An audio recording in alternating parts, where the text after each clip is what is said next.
15,000 కోట్లు అంటున్నారు. అంటే ఒక్కొక్క ఎంపీకి, టీడీపీ ఎంపీకి 16 మంది అయితే ఒక్కొక్కరికి 1000 కోట్లు ఇచ్చినట్ట, కొనుక్కున్నట్ట.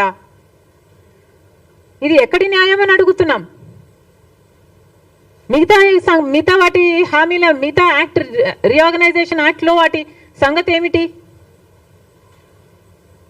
Railway zone, Kadapa steel factory, వీటికన్నిటికీ నిధులు అవసరం లేదా? వీటికన్నిటికీ కమిట్మెంట్స్ అవసరం లేదా? గత 10 సంవత్సరాలుగా మోసం చేస్తూనే ఉన్నారు. మళ్ళీ మోసం చేసే ఉద్దేశం ఉంది కాబట్టే కదా ఈ రోజు వరకు కూడా వాటి ప్రస్తావనే లేకుండా చేశారు. కనీసం విజయవాడ, విశాఖపట్నం లాంటి వాటిలో మాకు మెట్రోలు కూడా అవసరం లేదా? మేము ఎలా కట్టుకోవాలి? ఒక్కసారైనా ఆలోచన చేసి కదా, మన ప్రజల గురించి ఆలోచన చేస్తే కదా. ఈ 10 సంవత్సరాలలో మన గురించి ఏ రోజు ఆలోచన చేసింది బీజేపీ పార్టీ?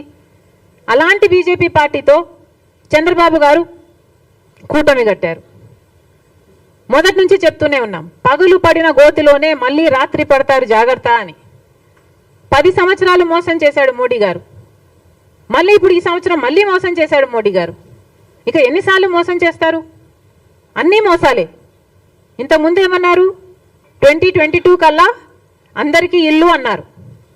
మరి ఇప్పుడు ఏమంటున్నారు?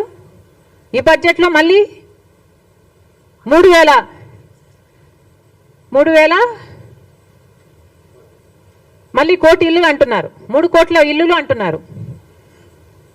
అది మోసమా? ఇది మోసమా? ఇంతకు ముందేమో స్మార్ట్ సిటీలు అన్నారు, స్మార్ట్గా మోసం చేశారు. ఇప్పుడు మళ్ళీ క్రియేటివ్ రీప్రోగ్రామింగ్ అంటున్నారు. ఎన్ని రకాలుగా మోసం చేస్తారు? మళ్ళీ చెప్తున్నాం, గత 10 సంవత్సరాలుగా ఆంధ్ర రాష్ట్ర ప్రజలను మోసం చేస్తూనే ఉన్నారు. మళ్ళీ మళ్ళీ మోసపోవటానికి మేము సిద్ధంగా లేము. కూటమి సర్కార్ను మళ్ళీ డిమాండ్ చేస్తున్నాం, ఇప్పటికైనా ఆలోచన చేయండి. ఇది బీజేపీ తత్వం. మీరు 1,00,000 కోట్లు అడిగితే 15 కోట్లు వచ్చి చేతులు దులుపుకున్నారు. ఇది బీజేపీ తత్వం. 10 సంవత్సరాలుగా మనం మోసం చేసినట్టే ఈ 5 సంవత్సరాలు కూడా బీజేపీ పార్టీ మోసం చేస్తుంది.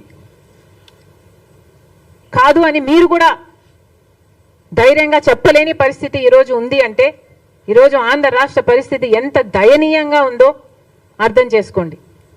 మళ్ళీ చెప్తున్నాం, ఈ బడ్జెట్ లాగా లేదు, మేనిఫెస్టో లాగా ఉంది. ఈ బడ్జెట్ వల్ల అటు ఆంధ్ర రాష్ట్ర ప్రజలు కానీ, దేశంలోని ప్రజలు కానీ, యువత కానీ, చిన్న వ్యాపారులు కానీ, ఆర్థిక వ్యవస్థ కానీ ఎవరు హర్షించని బడ్జెట్ ఇది.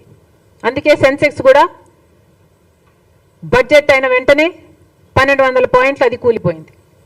మళ్ళీ చెప్తున్నాం చంద్రబాబు గారికి, చంద్రబాబు గారు మీరు బీజేపీ పార్టీతో కూటమి కట్టారు. ఇంతవరకు మోసం చేసింది చాలు, మోసపోయింది చాలు. ఇప్పటికైనా కళ్ళు తెరవండి. మీరు మద్దతు ఇవ్వడము అనవసరం, బీజేపీ పార్టీకి మద్దతు ఇవ్వడము అనవసరం. ఇప్పటికైనా మీ మద్దతు విరమించుకోండి.